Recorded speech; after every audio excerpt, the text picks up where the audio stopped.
Hello and welcome to Sports Fan Entertainment, here to discuss Kentucky quarterback Will Levis visiting with the Tennessee Titans today as the Titans show interest in yet another quarterback in the 2023 NFL Draft.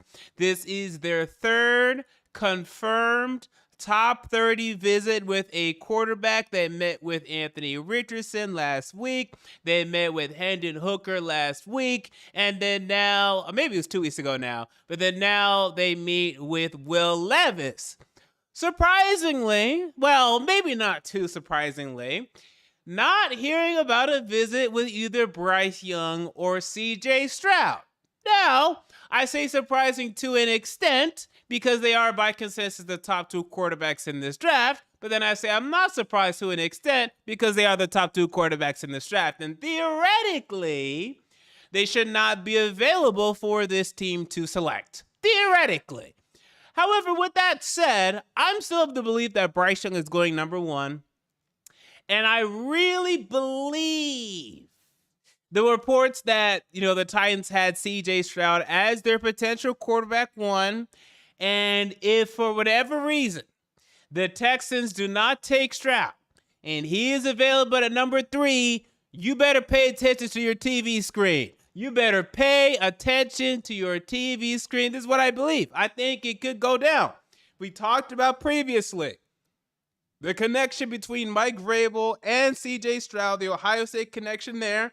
They were at the pro day heavy, Rand Carthon, Mike Vrabel, and a whole bunch of other coaches. I just think they feel comfortable enough with them at this point that they feel like, you know what, do we even need to have him in for a visit? Probably not. I feel like he's number one on our board for quarterbacks, maybe even overall, who knows. And if we feel like comfortable moving up to number 3, we're just going to do it. So I don't think that this eliminates Stroud, the fact that we did not have a visit with him.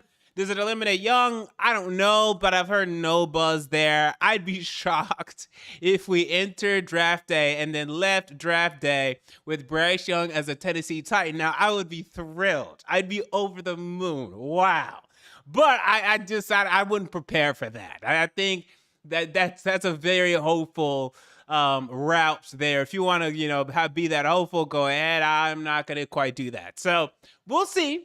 I'm not going to completely discount it, but I just wouldn't bet on it. So CJ Stroud's still possible, but let's talk about Will Levis today. Let's talk about Will Levis tonight. Now, Will Levis is my quarterback 5. I have a second round grade on Will Levis. So if he's available at number 11, do I want us to take him? No. Pros and cons. Pros. He has incredible, maybe not incredible. He has very good arm strength, maybe even, really strong arm strength. He's going to come in and have one of the stronger arms in the league. He has great size and speed to go along with that arm strength. I think he's standing at, let me get the official measurables here.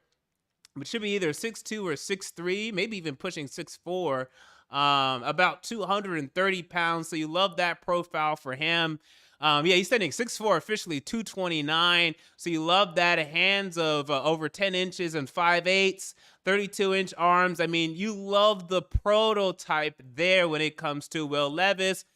Tested well, didn't run the 40, but if he would have ran it, he would have ran well. He wouldn't have ran what Anthony Richardson ran, but he would have ran quite well. I think he has 4.5 something speed. I think definitely. I think he's even better than 4.6. I think it's 4.5 something. Maybe really low 4.6, but I'd say 4.5 something. And without a doubt, you see similarities to like a Josh Allen, which gets people very excited because Josh Allen is a guy that's similar to Will Levis. Did not have great stats coming out of college, but he had the measurables, and first year in the league kind of struggled because you saw the potential. Second year started popping up. By the third year, Josh Allen was now an MVP candidate, and everyone was like, oh my God, this Josh Allen bet that the Buffalo Bills made paid off, and then now you're seeing what Josh Allen is doing in the NFL. That is the intrigue here really when it comes to Will Levis. Can he come in? Can he hone that potential? And can he end up being that franchise quarterback for a team? That's what we're looking at here. Now, I've also seen some people compare him to Jake Locker. I'll tell you this. He's better than Jake Locker. Jake Locker was really bad. Now, at times, Jake Locker was passable, But Will Levis, even though he struggles with his accuracy, he's more accurate than Jake Locker. He's bigger than Jake Locker by 2 inches. The weights are similar, actually. So maybe Jake Locker actually had more pounds per inch. But I think Levis is a better athlete. At least, again, he's tall and stronger.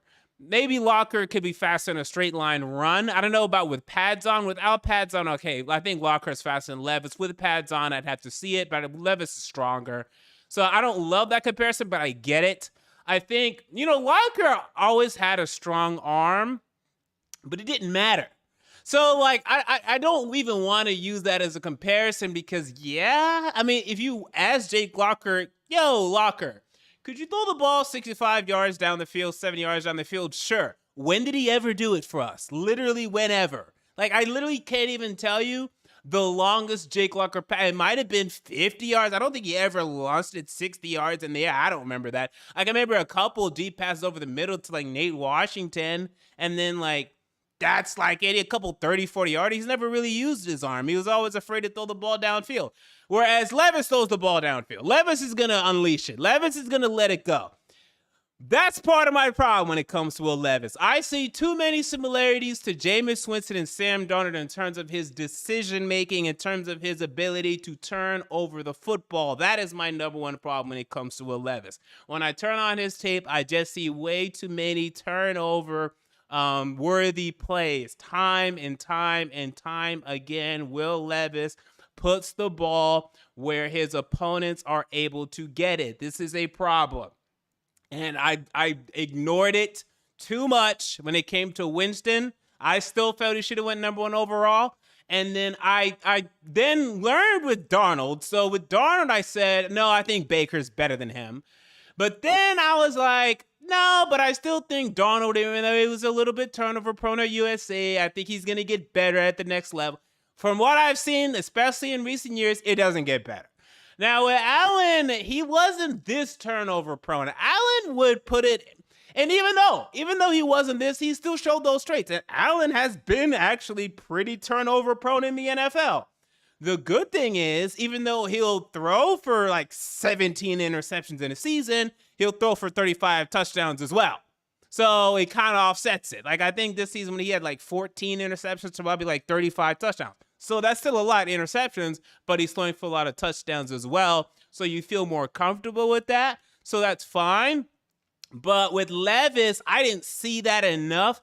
And I remember my evaluations of Allen. I actually could argue Levis, I might argue, is more accurate than Josh Allen coming out. I actually would argue, but I think he was less turnover prone, and I will argue Allen had less talent. Now, Levis didn't have much talent at Kentucky either, but he had SEC talent. Josh Allen had Wyoming talent. Now, there's not a big difference. I mean, he went to Kentucky, Will Levis, and their offense wasn't great. But I think that's a better program, especially at the time, than Josh Allen's Wyoming. So I think Allen's the better prospect for sure. And I did not believe in Josh Allen as a prospect. I mean, coming out of that year, 2018, I had Baker 1, I had Darnold 2, I had, I think, Lamar 3, and then Allen 4. So, and then there was someone else, Josh Rosen. Oh, I never believed in Josh Rosen. Thank God for that. So that's what I had at the time. I think Josh Allen was a better prospect. Now, with that said, you do know one of the things I've been saying on this channel is that I just cannot go into next season. Well, I mean, I can, but I don't want to. I want to go into next season with Ryan Tannehill still being the starting quarterback for this team. That doesn't interest me. I'm not interested in that. I don't care for that. So with that, if Levis is there at 11, and I am now really of the belief that he will be. I actually think he will be. I think you're looking at young 1. I still think the Texans are going to take Stroud 2. I think they're blowing smoke for whatever reason. I think you're looking at the Colts taking Richardson 4 or Levis. It's going to be either one. And then if they take Levis, then obviously this conversation's irrelevant. If they take Richardson or no quarterback at all, I think Levis is going to pass the Raiders. I think he's going to get past the Raiders, past the Seahawks, and I think he's going to be here at 11. And then the thing with us at 11 is either us Or I don't know if another team's going to take him until the Tampa Bay Buccaneers at 19. So we're really the last inflection point that I'm saying as of this moment that would take Will Levis until you get to the Bucks pick at 19, the Seahawks pick at 20. I don't know if the Seahawks would take him at 20. I don't know. So this would begin the fall of Will Levis. I do see the potential there. I don't really care about the whole shirtless picture thing. I know some people thought that was weird. Who cares? I mean, he's keeping himself in shape. If that's what motivates him, I don't care. I don't care about that at all. I don't know what Colin Cowherd was going on about that. But is he worth the 11th pick? No. Unless, again, I mean, maybe he ends up being a great quarterback. But as far as my assessment as him a prospect, no. He's not worth the 11th overall pick, despite how quarterback needy I think this team is, not only now, but in the future. I still cannot justify Will Levis. I would understand Richardson because the upside's there. So my thing is, look, if you want to take Richardson and you can use him in your system, I still wouldn't do it. I think it's just, I don't think he's going to last. My thing with Richardson, I just don't think he's going to last more than 6-7 years of productivity in the league. I'm just not interested in that. I think Levis is more likely to last, but I'm just not interested particularly in this either. But what I would be kind of interested in, like I said, I have a second round grade on him. All right, I'm not saying he's going to be a flat out bust. I'm not saying there's nothing here. If you could get him, let's say he keeps falling down the board and no one's taking him. If you take your tackle or your wide receiver in the first round and he continues to slide and you could potentially go back up at the end of the first and get him there, I'd be fine with it. If we take him at 11, it's going to be a C or less for me. Probably a C. I don't know. I don't think I'm going to give it a D or anything, but it's going to be like a C. Him or Richardson. If you get him at the end of the first, I'll give it a B+. If you get him in the second, I'll give it an A because he's a second round grade to me. I'm intrigued. There is stuff here. I know people just want to disregard him entirely and just say, no, he's a complete scrub. He's a complete bust. No, you can see things on tape. You can see the lively arm. You can see the athletic potential. You can see his ability to process things. You also see his ability to miss things. And again, to completely miss defenders, to force balls where he shouldn't and when he shouldn't. And I think part of that was he was trying to carry the Wildcats. He was trying to carry that offense. He was trying to carry that program to more than what they were really snuffed up to be. So I understand it from that perspective. But I think he's learned too many bad traits at this point. And I think he has far less, intrigue to me than the other prospects. He's my quarterback number 5. I'd rather you just sit in the second round and take Hendon Hooker, who at this point has not developed these poor traits, so you don't have to fix him, right? Levis is fixable. Second round grade. He's fixable. If we take him at 11, everyone's going to say it's the worst thing in the world. I would just be annoyed because, well, now you have to actually play him. Like, now it's like a Zach Wilson, although Zach Wilson was a second overall pick and not the 11th, but it's like a Zach Wilson, like, well, now you got to give him at least a year and a half. Like, you can't just, if he stinks this year, I mean, you could pull a Josh Rosen, but then it's like, damn, we're spending a lot of picks on quarterbacks. If you only do Willis for a year before you move on and then take Levis and then only for a year before you move on and then okay, now it's like, damn, y'all are taking a lot of quarterbacks. Y'all need to chill. Okay, so that'd be my problem there. Even, I don't know how bad Willis would be for me to be like, wow, let's just draft another quarterback in the first round next year. I feel like if you take Levis, you got to at least give him through half of next season at least. I think you got to run him for a season and a half at least. And then just see what you got. Because if you take another quarterback next year, it's like, damn, you're not building out the rest of your team at all. You just keep taking all these quarterbacks. You took Willis, you took Levis, and now you're taking another one. What are you doing? Okay, that'd be a little nuts. So if you're going to do it, you got to do it. I mean, I wouldn't. I personally wouldn't. I get the desperation. I get the intrigue. I get why we're looking into this. We're doing our due diligence. If he's there in the second, if he's there at the end of the first, I'd be intrigued. But as of right now, Will Levis, to me, not quite worth the 11th overall pick. I wouldn't be too worried about it. I don't know what the intrigue actually is. I think teams are mostly up to, I think teams are actually like have a good grade on Willis. Or Levis. I think, again, Richardson's going to go high. Hooker, people are saying he might end up going higher than some people think. I don't know about that. I think Levis is going to be available. I think I think it's right now 60-40. I said 50-50 last week. I think it's 60-40 that he will be available. And when he's available, that decision is going to be made. And your heart's going to be pumping. And my heart's going to be pumping. Because I'm going to be sitting there being like, oh boy, it's the obvious pick to make. What are they going to do? Are they going to take Levis? Or are they going to just be safe and take Jackson Smith-Njigba or Paris Johnson? By the way, I saw a mock this week that had Darnell Wright going as high as number 9, the tackle out of Tennessee, going as high as number 9 to the Chicago Bears. Sheesh.